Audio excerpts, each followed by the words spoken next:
एक एक निवाला वो खाती हैं, वो भी जहर की तरह होता है। वो मुद्दा क्या है आप सभी जानते हैं, दारू। कि नहीं, दारूबाज जो होते हैं वो बहुत ज़्यादा अपनी पत्नियों को प्रताड़ित करते हैं, परेशान करते हैं। आज ऐसे मुद्दे पे बात करने वाली हूँ मैं, जो अभी मैंने होली के टाइम में ही देखा है। आप सभी इस मुद्दे से बहुत ज़्यादा परिचित होंगे और बहुत सारी महिलाएं परेशान भी होंगी, क्योंकि ये मुद्दा ही इतना जटिल है कि जेंट्स को शायद ज़्यादा प्रभावित नहीं करता होगा, लेकिन लेडीज़ों को बहुत प्रभावित करता है। जो एक एक निवाला वो खाती हैं, वो भी जहर की तरह होता है अगर ऐसी स्थितियां घर में हैं तो। वो मुद्दा क्या है आप सभी जानते हैं, दारू। ये जो दारू शराब है और होली के टाइम में जो लोग पीते हैं, अगर सरकार को हम कहें कि इसे बंद कर दो तो सरकार नहीं बंद करेगी, क्योंकि उससे उसकी मोटी कमाई होती है और पब्लिक भी शायद बेचैन हो जाए। आजकल के ज़माने में ना फ्रेंड्स, लोग अपनों से नहीं खुश हैं, इन चीज़ों से खुश हैं, जैसे दारू, गांजा, शराब, दुनियादारी। बड़े दुख की बात है कि ऐसे लोग शादी भी कर लेते हैं। लोगों को शादी कभी भी नहीं करनी चाहिए। ये ऐसा मुद्दा है फ्रेंड्स कि हर जगह है। हम ये नहीं कहते कि हम जानते हैं, ये जानता है, वो जानता है, मतलब पूरे दुनिया में व्याप्त है। इतना ज़्यादा लोग परेशान हैं इससे, ज़्यादातर लेडीजें इतनी ज़्यादा प्रताड़ित हैं, इतनी ज़्यादा परेशान है, इतना ज़्यादा दुखी है कि वो सोचती हैं कि भगवान इससे अच्छा हमें ऊपर उठा लो, मतलब धरती पे हमें नहीं रहना है। क्योंकि उन्हें मतलब जेंट्स का मतलब ये नहीं कि सिर्फ पति, कोई भी जेंट्स है, किसी भी रिश्ते में है, चाहे वो भाई हो, पिता हो, बेटा हो, कोई भी हो, जो दारू पीता है वो समझ लो अपनी फैमिली को बर्बाद कर रहा है और दुखी कर रहा है, अपमानित कर रहा है। अभी मैंने होली में ही देखा, कई घरों में ऐसी स्थितियां थी कि बेचारी सारा कुछ बना के, खिला के, आराम से, खुशी से सब कुछ कर रही थी, लेकिन इन मर्दों ने, इन जेंट्स लोगों ने उनका जीना हराम कर दिया। मतलब खुशी से वो खा नहीं पाई, क्योंकि ये ऐसी चीज़ें नशीली होती हैं, आपका माइंड डिस्टर्ब कर देती हैं। तो आप जब डिस्टर्ब होते हैं तो अपने घर की महिलाओं को भी आप लोग डिस्टर्ब करते हैं, और आप लोगों को लगता है ये नॉर्मल है। जो झेलता है उसके लिए नॉर्मल नहीं होता। ये इस मुद्दे पे आज मैं क्यों बात कर रही हूँ फ्रेंड्स, मैंने बहुत देखा है दुनिया में, बहुत, मतलब आज इसे देखती नहीं आ रही हूँ, बचपन से कोई ना कोई इंसान ऐसा होता है शराबी, चाहे पड़ोस में हो, चाहे घर में हो, चाहे मोहल्ले में हो, चाहे कहीं भी हो, मतलब होता है कि हम बचपन से उसे देखते रहते हैं कि देखो ये इंसान कैसा है, और फिर हम उसे ये भी देखते हैं कि वो अपनी घर की महिलाओं के साथ कैसा व्यवहार करते हैं। तो बचपन से ही हमारे मन में एक डर बैठ जाता है, हे भगवान की कुछ भी मिले, कम से कम किसी भी लड़की को शराबी हस्बैंड न मिले, क्योंकि हम लोग छोटे से ही देखते चले आते हैं ना कि कैसा होता है। मतलब एक होता ना, जैसे माइंड में कोई चीज सेट हो गई कि ऐसे लोग ऐसे होते हैं, तो माइंड में एक चीज सेट हो गई है कि नहीं, दारूबाज जो होते हैं वो बहुत ज्यादा अपनी पत्नियों को प्रताड़ित करते हैं, परेशान करते हैं। तो वो जो डर होता है महिलाओं के अंदर बैठ जाता है। जब उनकी शादी होती है, वही चीजें अगर वो झेलती हैं तो वो यही कहती है भगवान से कि भगवान अगर आप धरती पे हमें रख रहे हैं तो इनको या तो बदल दो या तो मुझे ऊपर उठा लो। मतलब इतनी हद तक दुखी होती है महिलाएं। और जेंट्स भाई, आप लोग क्या करते हैं, आप लोग अपनी दुनिया में खुश रहते हैं, मस्त रहते हैं, बिंदास रहते हैं, आपको कोई फर्क नहीं पड़ता है कि हमारे घर की महिला हमसे क्यों दुखी है। और हर रिश्ते से तो हम हट सकते हैं। मान लो किसी का भाई शराबी है तो हम उससे दूर हो सकते हैं, किसी का पिता है तो हम उससे भी दूरी बना सकते हैं, किसी का बेटा है उससे भी हम उतना ज्यादा नजदीक नहीं जाएंगे, दूरी बना सकते हैं। लेकिन पति वो होते हैं जिनके साथ हम जीवन बिता रहे होते हैं। तो आप सबसे मेरी बहुत बड़ी वाली रिक्वेस्ट है कि आप लोग अपनी महिलाओं को, अपनी औरतों को, अपनी पत्नियों को देखो कि वो आपकी वजह से दुखी हैं। मतलब ये बात मैं नहीं उठाना चाहती थी, ना मैं इस मुद्दे पे बात करना चाहती थी, लेकिन अभी होली में मैंने देखा है कि कई घरों में तो खाना बना हुआ था, उन लोगों ने खाया नहीं, ना उन लोगों ने खाया, ना लेडीजों को खाने दिया, बच्चे तक परेशान हो गए। जब छोटे बच्चे होते हैं घर में, ऐसे माहौल होते हैं तो वो दुखी होते हैं और वो बचपन से ही डिप्रेस होने लगते हैं, क्योंकि घर का माहौल जब खराब होता है तो बच्चों के माइंड में भी असर जाता है और इसे आप बिल्कुल नॉर्मल समझ लेते हैं। कुछ जेंट्स ऐसे हैं कि अपनी पत्नी से सच में बहुत प्यार करते हैं, सारी दुनिया में प्यार दिखाएंगे, कहेंगे भी हमारी पत्नी जान है, हम उसे बहुत सम्मान देते हैं, बहुत इज्जत देते हैं। अगर आप उन्हें चाहते हैं, इज्जत देते हैं, सम्मान देते हैं, तो आपको क्या लगता है जब आप दारू पी के बदतमीजियां करते होंगे उसको अच्छा लगता होगा? समाज में उसको लोग कहते होंगे कि इसका पति दारूबाज है तो उसको अच्छा लगता होगा? बताओ। अगर आप प्यार करते हैं अपनी अपनी पत्नियों से तो आपकी रिस्पॉन्सिबिलिटी बनती है कि उनका सम्मान आपकी वजह से हो, अपमान ना हो। मैं ये देखती हूँ हर जेंट्स यही कहता है कि जिसकी पत्नी अच्छी होती है उसका भविष्य बदल जाता है, उसका जीवन बदल जाता है। बहुत सही बात आप बोल रहे हैं, लेकिन ये भी तो सोचिए जिसका पति अच्छा होता है उस औरत को ना जीते जी स्वर्ग मिल जाता है। तो आप भी अच्छे बन के दिखाओ ना, आपकी वजह से भी तो महिलाएं दुखी हैं। कभी भी किसी एक व्यक्ति पे ब्लेम नहीं करना चाहिए।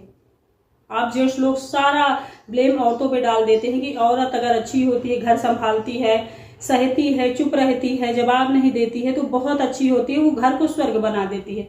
ठीक है, अच्छी बात है, बिल्कुल सही बात आप बोल रहे हैं, लेकिन जब जेंट्स अच्छे होते हैं तब वो भी तो स्वर्ग बना सकते हैं ना।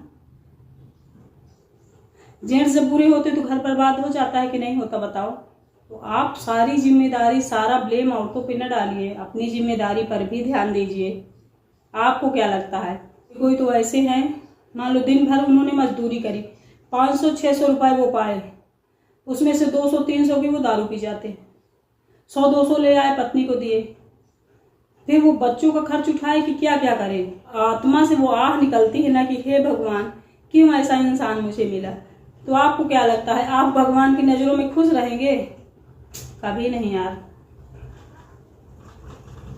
ये किसी एक की प्रॉब्लम नहीं है, ना किसी की पर्सनल प्रॉब्लम है, ये इतनी व्यापक प्रॉब्लम है कि मैं बता नहीं सकती। पूरी दुनिया में व्यापक है, मतलब हर औरत दुखी है जिसके घर में ऐसे जेंट्स हैं, चाहे वो पिता हो, भाई हो, बाप हो, पति हो, कोई भी हो, मतलब दुखी हैं। और आप लोगों की वजह से औरतें दुखी होती हैं तो सोचो कितना बड़ा दुख है ये हमारा छत है, छत ही अगर चू रहा है, पानी टपक रहा है तो नीचे हम कितनी भी व्यवस्था कर लें, ऊपर से पानी टपकेगा तो घर में नीचे भर ही जाएगा। हम कितनी भी व्यवस्था कर लें, कितने भी छाते ऐसे हाथ में लेके तान लें, लेकिन हम सेफ नहीं रह सकते। तो जितने भी जेंट्स भाई लोग हैं वो छत हैं, और जब छत मजबूत होती है तो घर अपने आप मजबूत होता है। तो आप सब एक मजबूत इंसान बनिए, ना कि ऐसे नशेड़ियों की तरह अपना जीवन बिताइए, क्योंकि ऐसी आदतें अगर आपकी हैं तो ना आपकी बीवी खुश है, ना आपकी माँ खुश है, ना आपकी बहन खुश है, मतलब कोई भी रिश्ते की लेडीज आपसे खुश नहीं है। तो प्लीज आप ऐसे इंसान बनिए, जिम्मेदार बनिए। मतलब ये सब चीजें होती हैं, मान लो कभी साल में 2 साल में मान लेते हैं कि कभी कभार गलती हो गई आपसे, लेकिन ऐसी अपनी लाइफ का रूटीन मत बना लीजिए कि रोज आपकी बीवी रोती है, रोज लड़ती है, रोज घर में लड़ाई होती है, रोज आप वही काम करते हैं। तो सोचिए, बीवी आपका कुछ शायद ना बिगाड़ सके, मैं मान सकती हूँ, लेकिन भगवान तो है ना। कभी कभी इंसान को फ्रेंड्स पहले समझ जाना चाहिए। सारी चीजें जब हमारे साथ गुजरेंगी, जब होंगी, तभी हम समझेंगे। तो क्या फायदा हुआ फिर, बताइए क्या फायदा हुआ? बाढ़ आ गई, हम लोग बह गए, तो क्या फायदा हुआ? उस टाइम अगर हमें समझ में भी आ रहा है कि भाई आज मैं बह रहा हूं, बह जाऊंगा या बह जाऊंगी, तो उस टाइम आप अपने आप को बचा पाएंगे? मतलब बाढ़ आने से पहले आप अगर सुरक्षित जगह चले जाएंगे तो आप बच सकते हैं, अपनी फैमिली को भी बचा सकते हैं, अपने बच्चों को भी बचा सकते हैं। लेकिन बाढ़ आ गई उसके बाद आप कुछ नहीं कर सकते। तो ऐसे ही इन चीजों में भी होता है। अगर आप एकदम से गलत हो गए, आप सुधर नहीं रहे हैं, सुधरने के लक्षण नहीं है आपके, तो समझ लीजिए कि बाढ़ आ गई है, फिर आप कुछ नहीं कर सकते। इससे अच्छा पहले ही अपने आप को समझाइए, इतने समझदार रहिए कि आपकी घर की लेडीजें आपसे शिकायत ना करें। मतलब जब अगर वो किसी चीज के लिए शिकायत भी करें तो आप यही कहिए कि मुझे पता है, मैं सब कुछ संभाल लूंगा, तुम टेंशन मत लो। अगर आपने इतना कह दिया और सच में आपने संभाल लिया सब, तो आपकी गलती नहीं होती। गलती हर इंसान से होती है, लेकिन गलती होती है, और जो रिपीट होती है रोज, वो गलती नहीं होती, वो आदत होती है। अगर ऐसी आदत है, मान लो आपने कोशिश भी कर ली। और एक बात और फ्रेंड्स, जो लोग कहते हैं कि हम सुधरना चाहते हैं लेकिन सुधर नहीं पा रहे हैं, आपने पूरी कोशिश कर ली, आपकी हैबिट नहीं बदल रही, आप नहीं सुधर रहे हैं, तो अगर आपने शादी नहीं करी तो आप मत करिए शादी फिर, क्योंकि आप अपनी जिंदगी तो बर्बाद कर ही रहे हैं। जिससे शादी करेंगे उसकी भी बर्बाद हो जाएगी, तो 2, 3, 4 जिंदगियां क्यों बर्बाद करें? क्योंकि आप शादी करेंगे तो बच्चे भी होंगे, वो भी परेशान होंगे आपके साथ। तो इससे अच्छा है कि आप सिंगल रहिए। ये मतलब कोई मैं एकदम वो नहीं कर रही हूँ कि मतलब मोटिव है कि मैं आपको ऐसे कुछ श्राप दे रही हूँ, नहीं। मेरा एक सुझाव है कि मान लो मुझे बीमारी है, कुछ रोग है, तो मैं यही चाहूंगी ना कि ये रोग मेरे फैमिली में किसी भी इंसान को ना हो। उनके घर वाले क्या करते हैं, अपने बच्चों से, अपने घर परिवार वालों से थोड़ी सी दूरी बना लेते हैं। हमें जो बीमारी है, हमें जो प्रॉब्लम है, किसी और को ना हो। तो जब आप इतनी बड़ी बीमारी से जूझ रहे हैं, दारू बहुत बड़ी बीमारी है, अगर आप इससे जूझ रहे हैं फिर भी शादी कर रहे हैं, तो समझ लीजिए आप कितने लोगों की जिंदगियां बर्बाद कर रहे हैं। या तो इतने मजबूत बनिए कि खुद को बदल सको, या तो सबसे पहले ऐसी संगत से, ऐसी आदतों से दूर रहिए जो आपको बर्बाद कर सकती हैं। मान लो उस आदत में आप गए हैं तो उसको सुधारिए। अगर नहीं सुधार सकते हैं तो शादी ब्याह मत करिए, क्योंकि एक जिंदगी चलो बर्बाद हो जाएगी आपकी, चल जाएगा, लेकिन इतनी सारी जिंदगी आप बर्बाद करोगे तो भगवान के पास जब जाओगे तो क्या मुंह दिखाओगे। जितने लोग कहते हैं जिनकी पत्नी सीधी होती, समझदार होती, वो घर को स्वर्ग बना देती, बिल्कुल सही कहते हैं आप। लेकिन जिनके पति समझदार होते वो भी घर को स्वर्ग बना सकते हैं, क्योंकि पति छत होता है। जब छत मजबूत होगी ना तो घर को आप अच्छे से सजाएंगे तो वहां ना पानी टपकेगा, ना सीढ़न होगी, ना कोई दिक्कत होगी, इतना समझ लीजिए। तो सबसे पहले छत मजबूत करिए। जब छत मजबूत होगी ना तो अंदर का माहौल सब कुछ हम ठीक कर लेंगे मिल के। ठीक है, आई होप फ्रेंड्स आज आप लोगों को ये टॉपिक अच्छा लगा होगा। अगर अच्छा लगा है तो मेरे चैनल को सब्सक्राइब करना, लाइक करना, वीडियो में कमेंट करके जरूर बताना। और जो लोग एग्री हैं इस बात से कमेंट करना ना भूलें, चाहे वो जेंट्स हो चाहे लेडीज, क्योंकि बहुत बड़ी प्रॉब्लम है। ऐसी प्रॉब्लम है कि देख के ना दुख बहुत जाता है। किसी भी फैमिली में जब ऐसी स्थितियां होती है ना तो देख के बहुत ज्यादा दुख जाता है कि भगवान ऐसी स्थिति तो मतलब दुश्मन को भी ना दे कोई,